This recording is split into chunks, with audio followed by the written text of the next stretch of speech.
Migraine. Before you read this, I just want you to know, my brother means the world to me. He would never harm me. I get migraines sometimes, and by sometimes, I mean quite often. Doctors haven't been able to place exactly what causes them, but they are there, all the time. They make my life miserable. I was only able to research my condition for a little bit over a year before we ran out of money for doctor's appointments. My brother and I lived together, and it was going fine until the headaches started. Since then, I couldn't work my pitifully paying job. He still worked his, but it was barely keeping us afloat. We both decided to cut off the appointments, the prescriptions, the concern. It was our only choice. I would just have to live with it. It was only some weeks later, after my pills ran out, that I began to feel the effect. I'd be rendered helpless in a room because everywhere else was too loud, too bright. It all hurt. My brother would comfort me when possible, but there wasn't much he could do. He just sat with me, making no noise. He was just someone to be there, to abate loneliness. Then he worked. He worked nearly all the time after my third failed application attempt. I couldn't even hold the pen steady enough to write my name, and anything longer than a few moments outside would make my head feel as if it would split in two. It all hurt.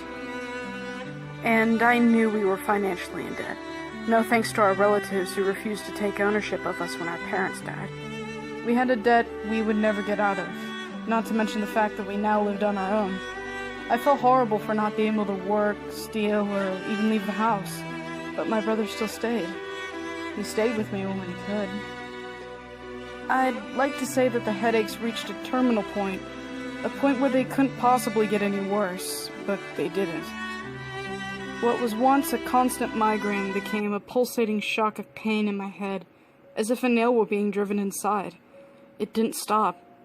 The amount of light and sound around me didn't even matter anymore. It all hurt so badly. And I was then truly helpless. Sleep was my only escape, and so I slept. When I was awake, that's what I wanted. That's all I ever wanted, was to sleep. The headaches were starting to impair my vision, as violent as they were. I was practically blind and never aware of what time it was anymore. My brother began to treat me like a hospital patient. He played nurse, bringing in the meals and water on my nightstand. Sometimes I couldn't eat, but he never complained one syllable.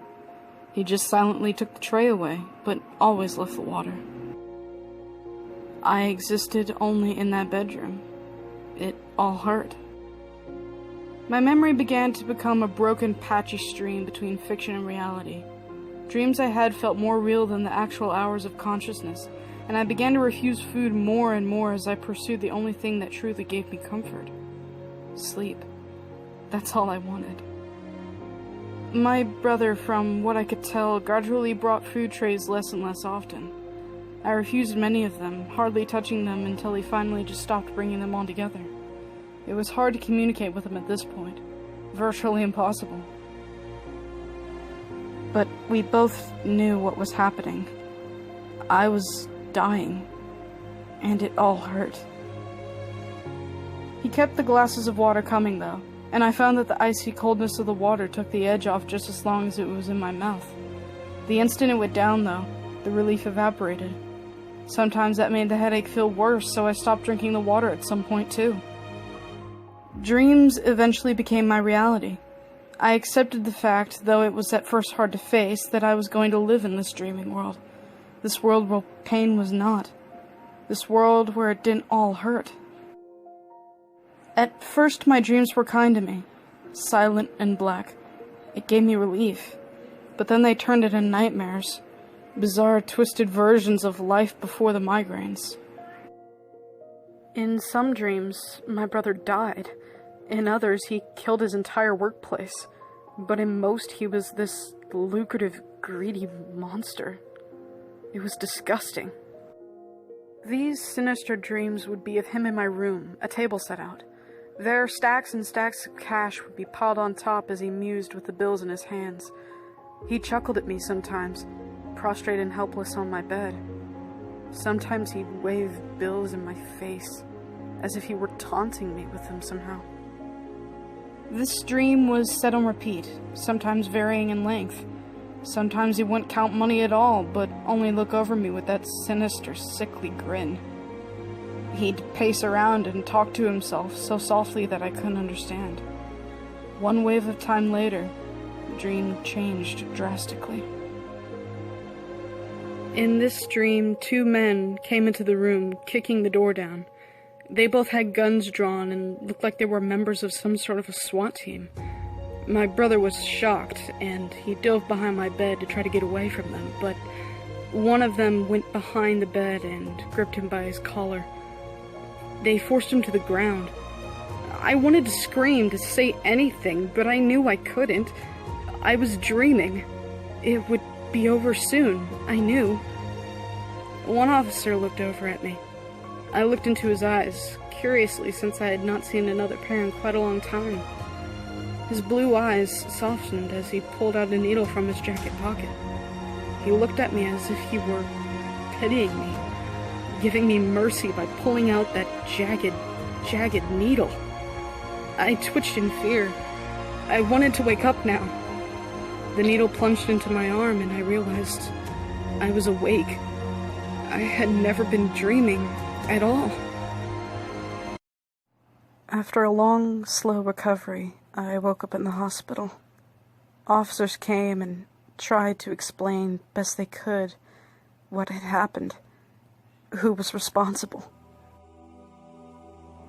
My brother had made the migraine start in an attempt to legally deem me a disabled person. Because of this and our poor level of income, he was eligible to a large sum of money that would pay for both my official care and constant hospitalization. Or it would have been if he put me in the hospital. But no, he kept me at home.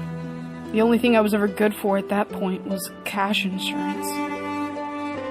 The officer went on to explain the detail of the chemical solution my brother used to poison me, but I didn't listen. I didn't really care. A smile grew across my face. What could I be hurt about anymore? I had my life back. I had my mind back. He would be in prison, and it would never all hurt again.